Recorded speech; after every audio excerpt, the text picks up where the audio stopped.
So here is a definite integral for you to calculate, and it involves trigonometric functions of an inverse trigonometric function.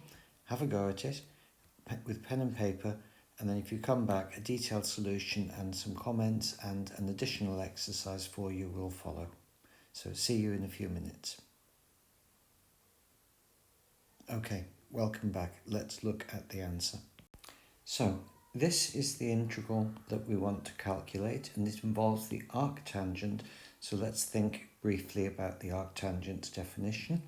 So here in this graph, I've tried to draw the tangent function in blue, and that has a period pi. So you could take that to go from minus pi over 2 to pi over 2, bearing in mind minus pi over 2 and pi over 2 are not in the domain of the tangent function because it diverges at both points. And after this, it just repeats on both sides. So we can restrict the tangent function to this subdomain from minus pi over 2 to pi over 2, and then we can say the inverse function, the arctangent, is defined as the inverse to this. So to find out what the curve looks like, it's simplest, I think, just to draw as well the dotted line here, y equals x, and then to flip the function about the dotted line, and that will give you the graph of the inverse function. So it's going to look something roughly like this. So as x approaches minus infinity, it asymptotically approaches minus pi over 2. And as x approaches infinity, it asymptotically approaches plus pi over 2. So this is the curve of the arctangent.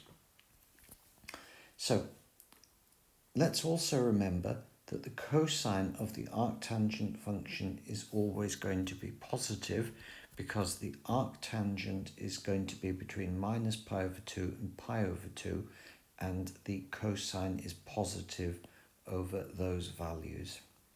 Now, whenever you see cosines and tangents, or even arctangents here, one of the identities that should be hovering around you is secant squared is 1 plus tangent squared. So let's try to use this immediately. So our integrand is the cosine squared of the arctangent, and that is 1 over the secant squared of the arctangent. And then from this identity, we have 1 over 1 plus the tangent squared.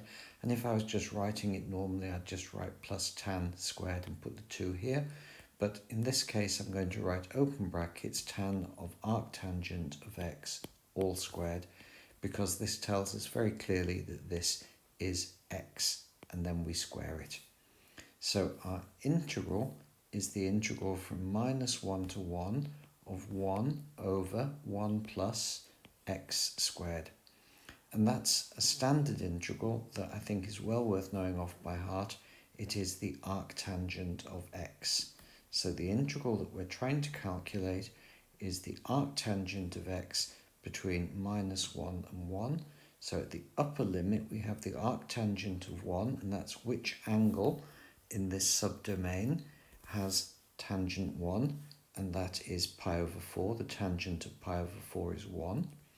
And then we subtract this thing evaluated at the lower limit, so after the minus sign, I'll open a bracket, and the arctangent of minus 1 is the angle in this subdomain which has tangent minus 1, and that is minus pi over 4. So we have minus minus is plus, so we have 2 pi over 4, and that is pi over 2. And that is our answer for this integral. And it's positive, and the fact that it's positive is good, because our integrand is something squared, and we're expecting it to be definitely positive. Okay, so what we did on this slide was we thought a little bit about what the arctangent is. We used one of our favourite identities, which again is just 1 is cos squared plus sine squared, all divided by cos squared. And then we use this to rewrite this in terms of x without the inverse trigonometric function.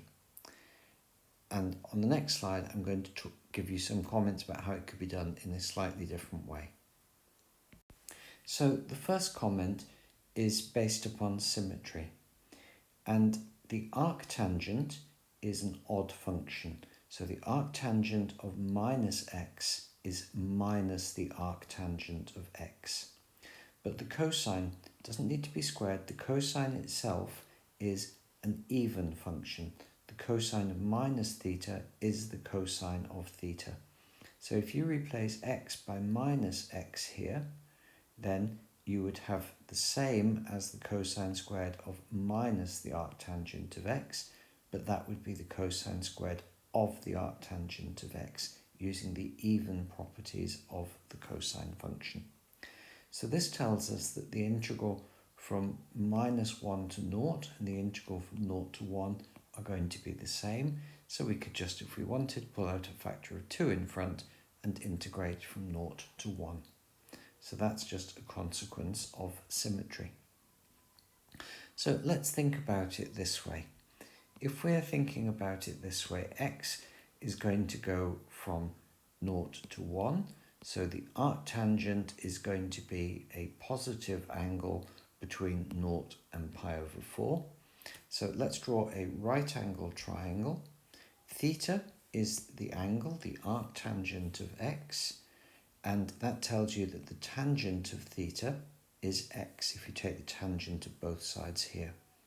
So therefore, if the tangent of theta is x, the easiest way to write a triangle that satisfies that is to put x here and 1 here. Tangent of theta is the opposite over the adjacent, x over 1, that is x. And then from Pythagoras' theorem, the hypotenuse of this triangle is the square root of 1 plus x squared. And that tells you that the cosine of theta is 1 over the square root, the adjacent over the hypotenuse. And then all we would have to do is put that in there, square it, and you'd have 1 over 1 plus x squared. So we haven't explicitly used our formula that sec squared is 1 plus tan squared, but really that is all buried in the triangle and the fact that the sides of the triangle satisfy Pythagoras' theorem.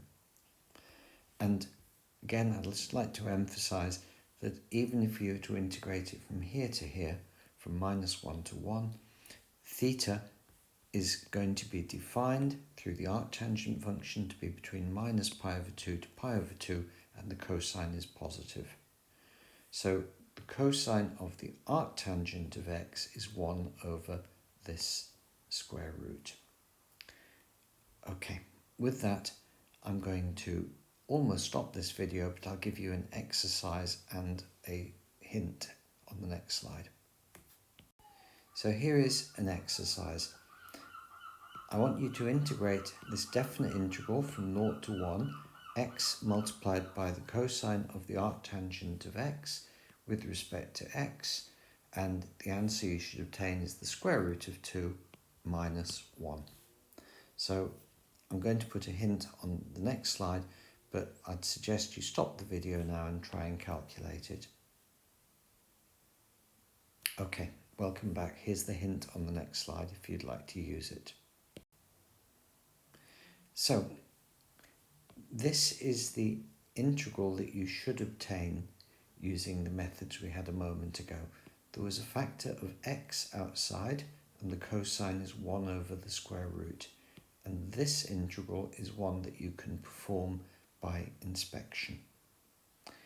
And the answer you will get is something like, well, it is exactly the square root of 1 plus x squared, and then you just evaluate it at the limits.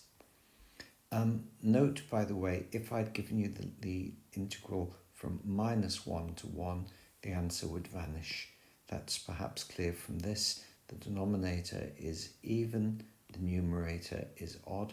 So if we were to integrate this ratio from minus 1 to 1, it would vanish. And with that, I'll stop this video.